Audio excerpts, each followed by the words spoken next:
E aí pessoal, tudo bem? Mais uma videoaula de Geografia para os alunos do nono ano. Lembrando que esta videoaula e outras estarão no canal Celc Geografia. Vai lá e se inscrevam. E o tema da videoaula de hoje será a regionalização da África e as causas das desigualdades no continente.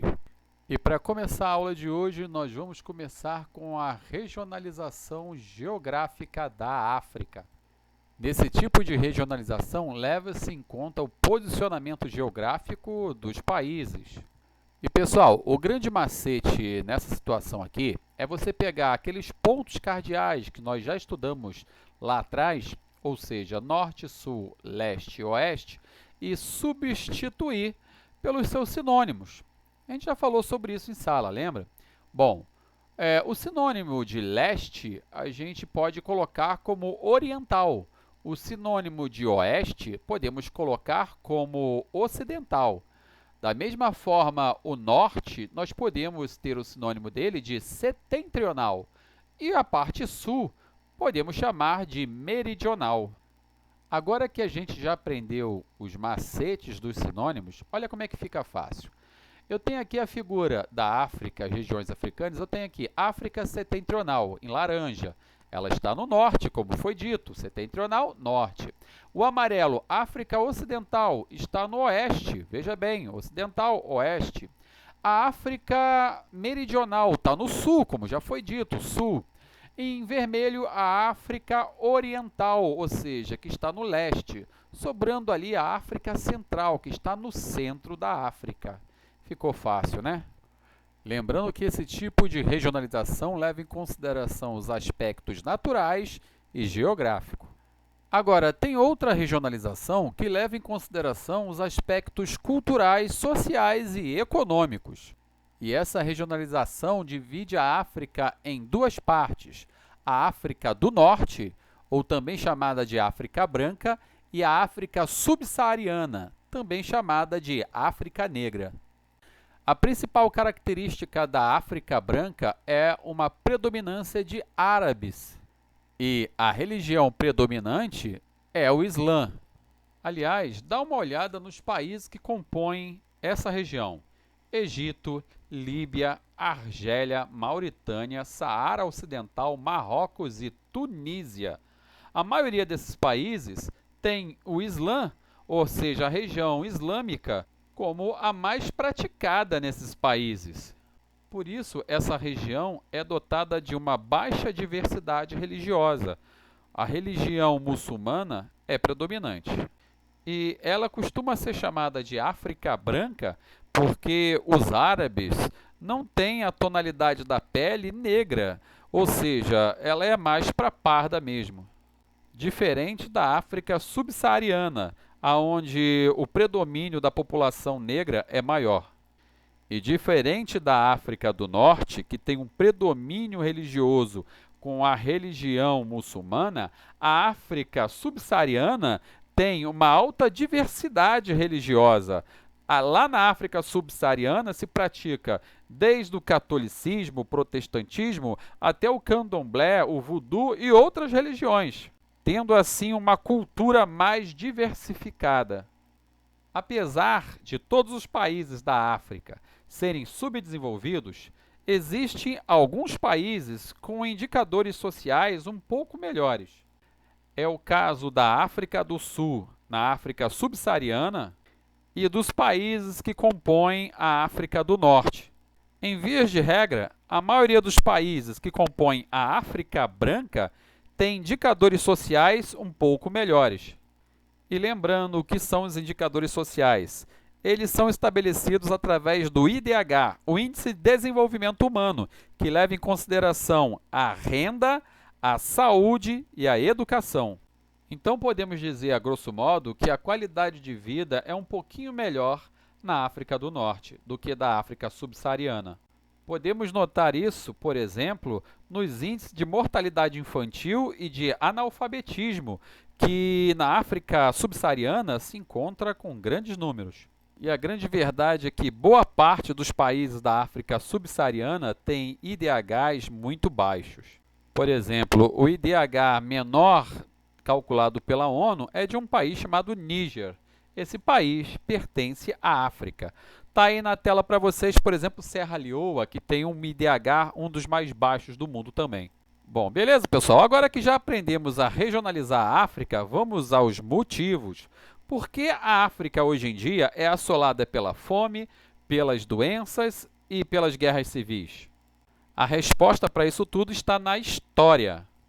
Bom, é isso aí, pessoal. Tudo começou com um processo chamado de Partilha da África, mais conhecido como o sistema imperialista dos países europeus. Alguns países europeus, como Portugal, Espanha, Holanda, que se lançaram ao mar após o século XV, já tinham estabelecido algumas bases de abastecimento, alguns entrepostos que depois se tornaram colônias, ali no litoral da África, para fazer o caminho para as Índias. Entretanto, esse processo se intensificou depois da Revolução Industrial, na Inglaterra no século XVIII e depois no século XIX, já mundializado. Galera, vamos entender o seguinte: não adianta somente aumentar a produção na Revolução Industrial. O que adianta eu aumentar o número do meu produto se eu não tenho o mercado para comprar esses produtos? O mercado europeu já estava saturado. A Europa como um todo precisava de um mercado para vender seus produtos. E é aí que vai entrar a África. A África ela vai oferecer matéria-prima barata através do sistema de colonização, onde eles chegaram lá e partilharam a África, tomaram posse, mas também, além da matéria-prima, obtendo matéria-prima barata, eles também vão obter mercado, ou seja, eles vão pegar o algodão, por exemplo, transformar em tecido e vender para os africanos.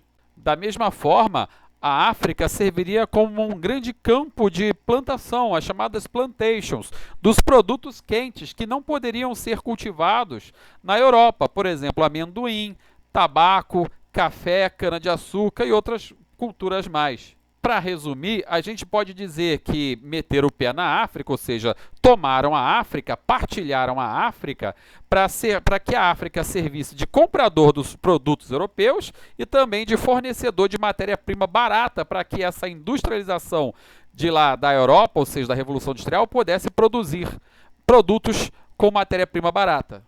E então, em 1884, é feita a Conferência de Berlim, onde a Alemanha, junto com outros países como Bélgica, Holanda, Itália, França, resolvem partilhar a África, ou seja, lotear verdadeiramente a África, em um sistema que passou a ser conhecido como o imperialismo europeu. Bom, galerinha, eu quero que vocês prestem atenção agora no mapa que está na tela de vocês, a divisão da África. Tem alguma coisa errada aí, está estranho. Ou seja, algumas das vezes essas fronteiras estão retas demais, né? Ângulos retos que lembram um pouco a divisão de um terreno em lotes. E foi mais ou menos isso que foi feito, ou seja, a demarcação, a divisão dos países da África não levaram em consideração os critérios naturais, ou seja, uma montanha, um rio, né? Ou critérios culturais que geralmente não são retos, uma estrada, uma linha férrea. Eles simplesmente lotearam o terreno, não levando em consideração nem os aspectos naturais e nem muito menos os aspectos culturais. E isso começa a gerar problemas futuros. Pessoal, vamos entender o seguinte, que quando eles começaram a dividir os países, ou seja, fazer essas fronteiras artificiais, eles não levaram em consideração as tribos inimigas. E separaram, inclusive, tribos em dois países diferentes. Isso quebrou a cultura dessa tribo, uma vez que uma mesma tribo foi obrigada a conviver com cultura de países diferentes, e ao mesmo tempo fez com que tribos inimigas que não conviviam, que tinham uma rivalidade anterior, fossem obrigadas a conviver numa fila do leite, por exemplo. Tudo isso sobre o jugo do colonizador, ou seja, se vocês brigarem, nós vamos colocar vocês na cadeia, vamos retalhar. No primeiro momento, eles não conseguiram apaziguar a situação, ou seja, eles não entraram em conflito. Mas entendam que depois da Segunda Guerra Mundial, A Europa, que ficou arrasado, tanto os vencedores da Segunda Guerra Mundial como os perdedores da Segunda Guerra Mundial, saíram arrasados. As suas economias estavam arrasadas. Afinal de contas, era bombardeio todo dia às 6 horas da noite na Inglaterra, como na Alemanha também. Com isso, começa a pipocar os movimentos de independência, ou seja, países que conseguem se desvencilhar da colonização do imperialismo europeu. Surgindo assim, após a Segunda Guerra Mundial, um grande processo de descolonização na África. E é aí que vão surgir os problemas atuais do continente africano, como, por exemplo, a fome, a miséria e as guerras civis. Imagine um país que vivia sob o domínio da Bélgica. Vamos lá, vamos dar um exemplo, o Congo. Beleza? No Congo tinham tribos inimigas, os Hutus e os Zulus. Beleza? Bom, os Hutus e os Zulus foram obrigados a conviverem sem se agredirem porque estavam sob o jugo da Bélgica. Tranquilo, até aí vocês entenderam. Com o processo de descolonização, a Bélgica foi embora, ou seja, o Congo acabou tendo o seu processo de independência. Entretanto, quem é que vai dominar a nação? Quem é que vai ficar com o poder da nação? Beleza? Os Hutus ou os Zulus? Esse foi o problema. Ao fazer uma divisão desigual e não levar em consideração as rivalidades das tribos indígenas, ou seja, das tribos africanas, você tem ali um processo na descolonização onde tribos vão lutar pelo domínio político do país e assim promovendo as chamadas guerras civis africanas. E pessoal, uma guerra civil não é uma guerra onde um exército luta contra o outro fardadinho e que representa um país e outro representa outro país. Uma guerra civil é um grupo de pessoas que se reúne para lutar contra outras. Simplesmente são etnias lutando uma contra as outras. E essas guerras civis africanas, o objetivo dela é a dominação da política, do poder do país. Ou seja, aqueles grupos étnicos, na verdade, até mais de dois, os grupos étnicos lutam para dominar o poder no país.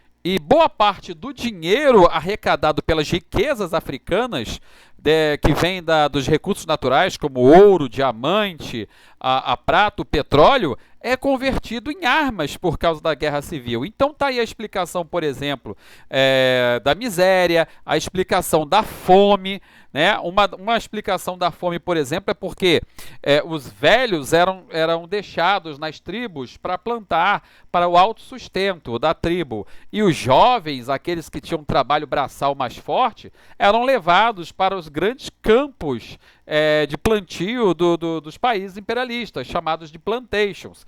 Esse é um motivo, por exemplo, da fome, que acabou com todo um sistema agrícola tribal da África. E também, após a descolonização, a guerra civil também faz com que a guerra em si faz com que as pessoas se desloquem fugindo da guerra, ou seja, muitas das vezes esses grupos paramilitares entram em regiões e matam crianças e mulheres, tá? As pessoas fugindo da guerra não podem parar para o plantio, e isso gera um grande bolsão de fome em muitas regiões da África. Então, resumindo tudo, para que a África não ficasse um continente marcado por guerras civis, golpes de estados e conflitos étnicos e religiosos, em vez de fazer a fronteira como está aí na tela de vocês, ou seja, fronteiras artificiais, né, ele deveria ser feito desta forma que está aí agora para vocês aí. Ou seja, deveriam fazer fronteiras respeitando a identidade cultural de cada povo e, principalmente, dando uma unidade territorial para cada povo. Assim, evitaria confrontos futuros na hora do processo de descolonização e, por consequência, a miséria e a fome. E está aí na tela para vocês aí um resumo das consequências da colonização africana, tá ok? A pobreza no continente, a má divisão territorial, a formação de uma elite local corrupta, conflitos étnicos, a destruição do sistema de lavoura tribal, que não está aí, mas também é uma das consequências, e muito mais, tá ok? Bom, para finalizar, eu vou deixar aí uma questão antiga, mais uma questão do Enem, e aí vocês vão tirar aí as suas dúvidas e marcar a resposta certa. Qual será, hein? Bom, pessoal, e só para constar essa última questão aí, é que a número 1 é a única que está incorreta, porque temos que tomar cuidado com as pegadinhas. Exemplo, a número 1, ela fala simplesmente dessa forma aqui, ó.